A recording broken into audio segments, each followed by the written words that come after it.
Eu sou Fábia Rafferman, jornalista do Sinjusc, e você está ouvindo a 9ª edição da revista Valente.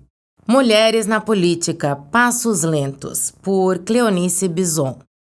Para analisar a exclusão política e social vivida pelas mulheres, iniciamos refletindo sobre a categoria pária.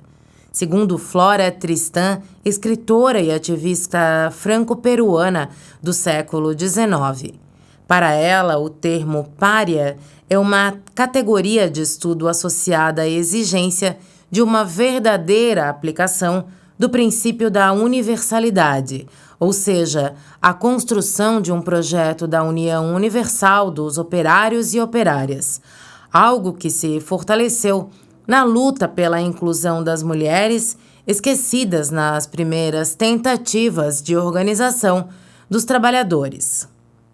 Em 1848, na Europa, o uso do termo é intensificado nos discursos revolucionários e no vocábulo político feminista para sublinhar a impostura de um sufrágio que se declarava universal, ainda que metade da população, formada por mulheres, estivesse excluída. Contudo, entre 1862 e 2011, as mulheres conquistaram o direito de votar. Com tal conquista, percebemos que tempo e espaço são duas variáveis que contemporizam muito quando tratamos dessa conquista. O que em 1862 foi uma vitória para as mulheres da Suécia, aconteceu na África do Sul em 1993 e na Arábia Saudita somente em 2011. No Brasil, a luta pelo direito ao voto feminino e a participação política avança a passos lentos. Dois momentos históricos destacam-se em 1894, em Santos, São Paulo, quando a Constituição Política permitia aos estados legislar sobre o assunto. Mas um projeto de resolução revogou o direito ao voto feminino e no Rio Grande do Norte, em 1928, quando uma lei permitiu que algumas mulheres votassem. Porém, seus votos foram invalidados pela Comissão de Verificação de Poderes. De acordo com o Brasil e Schumacher, 2001, em 1919, no Rio de Janeiro, foi fundado o Partido Republicano Feminino, PRF, por um grupo de mulheres. Somente em 1918 é que o partido recebeu registro oficial. Em 1919, foi apresentado o projeto de lei em favor do sufrágio feminino. Em 1921, o projeto passou pela primeira votação e a segunda nunca ocorreu. Novos movimentos foram realizados a favor do voto feminino.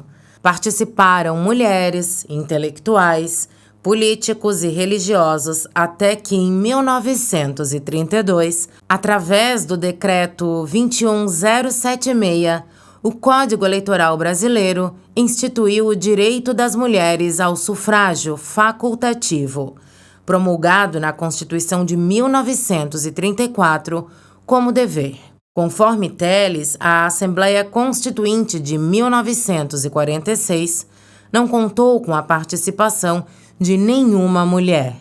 O documento elaborado não concedeu aos analfabetos o direito de voto, o que excluiu mais de 10 milhões de mulheres. Todavia, continuaram lutando. A participação política das mulheres vai além das eleições. Envolve uma atuação ampla em todos os espaços sociais, lutando pela liberdade sexual, pelo direito ao divórcio e pela inserção no mercado. Nos anos de 1960 e 1970, muitas mulheres se envolveram em movimentos de contestação ao regime militar, incluindo a luta armada. A partir de 1979, o governo militar promoveu uma reforma partidária para fragmentar a oposição. Isso resultou na Lei Orgânica dos Partidos, Lei 6.767, aprovada em 19 de dezembro de 1979, conforme Áurea Tomates Petersen. Com a extinção da Arena e do MDB, foi dado um prazo de 180 dias para a transformação de novos partidos. Em 1985, a Emenda Constitucional de número 25, de 10 de maio, promoveu novas alterações significativas no sistema partidário brasileiro. Dentre as alterações, destacamos a instituição do direito ao voto aos analfabetos, a extinção da fidelidade partidária e o abrandamento das exigências para registro de partidos políticos. Durante o Encontro Nacional da Mulher na Constituinte, realizado em Brasília no ano de 1986, o Movimento de Mulheres Camponesas propôs uma campanha de documentação. Nas eleições daquele ano, muitas não puderam participar devido à falta de documentos. Também não podiam se associar, disputar cargos, aposentar-se ou acessar créditos.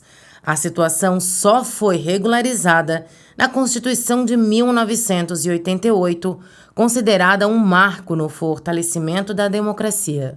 Devido à baixa representação de mulheres nas disputas eleitorais e para cumprir a norma prevista na Constituição, foi criada a Lei 12.034 do ano de 2009, que definiu a cota mínima de 30% e a máxima de 70% para cada um dos sexos.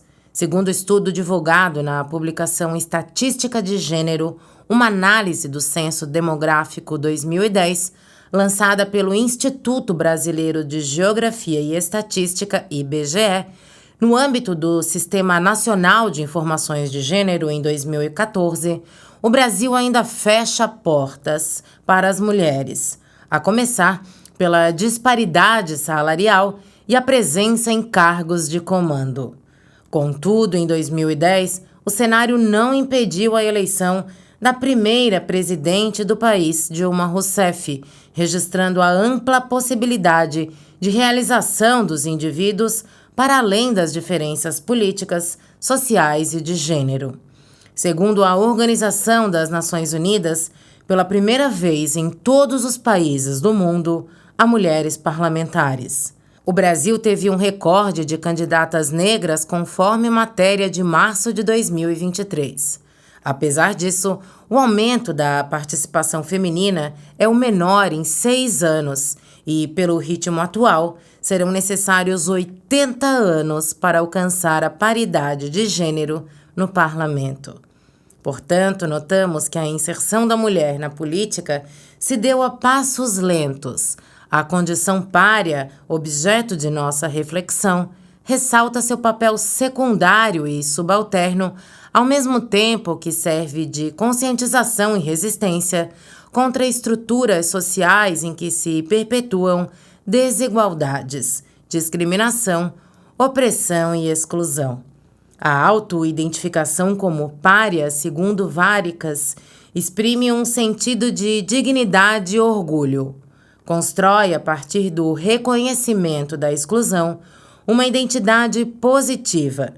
De pária vitimizada, ela se coloca no lugar de uma pária reivindicada e sublimada, uma forma de ter lugar na sociedade como agente de transformação social e política. Cleonice Bison é mestre em História pela Universidade Campus Chapecó, pós-graduada em História e Geografia Ambiental do Sul do Brasil, UNOESC Joaçaba, graduada e bacharel e licenciatura em História, UNC Concórdia.